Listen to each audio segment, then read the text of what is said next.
Aida. Satu. Mike jangan di situ, Mike. Mike jangan Yang di depan mundur dong, weh. Banyak bang, 1.000 ini siapa?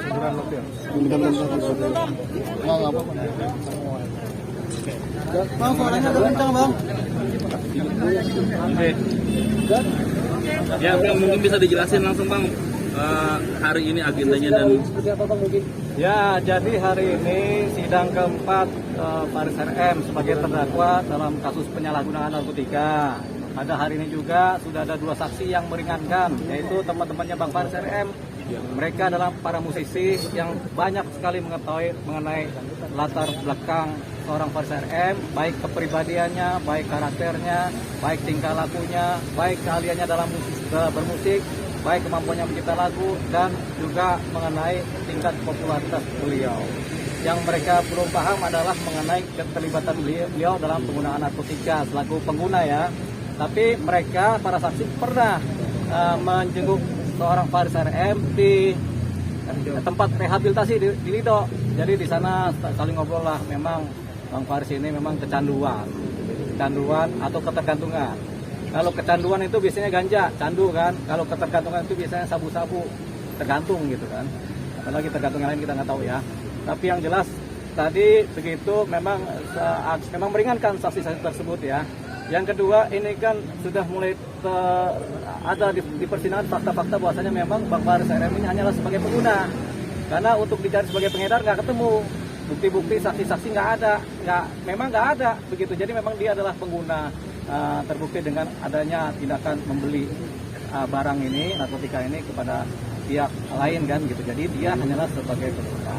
Ini satu persoalan karena negara kita, kebanyakan negara kita ini kan sudah banyak tempat-tempat rehabilitasi terhadap penyalahgunaan narkotika atau korban-korban atau orang yang kecanduan narkotika kan. Jadi tempat rehabnya di rumah sakit A, B, C, D, di Lido juga ada pusatnya kan. Rehab. Jadi tujuannya rumah sakit rehab itu, tempat-tempat rehab, tujuannya adalah supaya para pengguna itu tidak dipenjara, tidak disidang di penjara, tapi mereka langsung direhab supaya sembuh.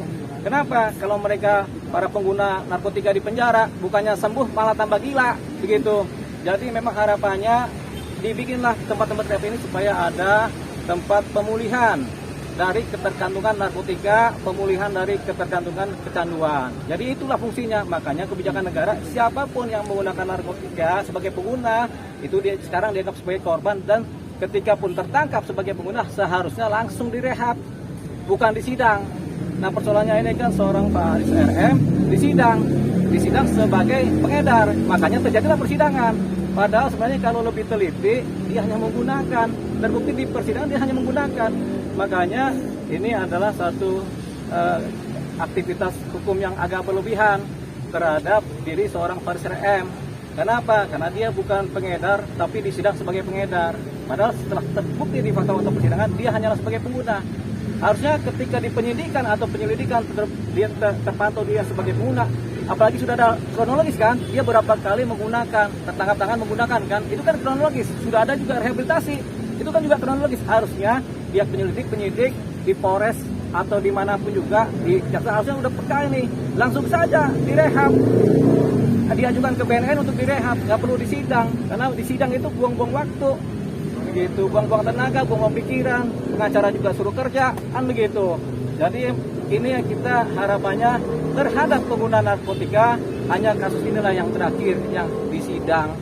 Selebihnya kalau ada pengguna narkotika kedapatan hanya sebagai pengguna, ya langsung direhab, karena tempatnya udah banyak. Ingat apa tadi? Yaitu untuk memulihkan seorang pengguna, tempatnya adalah direhabilitasi, bukan di penjara. Kalau di penjara, yang ada tambah gila, itu dia kuncinya. Makanya itu kuncinya. Jadi harapannya tidak ada lagi pengguna narkotika yang kemudian di penjara atau disidang sebagai pengguna. Itu dia. Karena negara punya kebijakan seperti itu sekarang ini. Nah, kita akhirnya akan mengajukan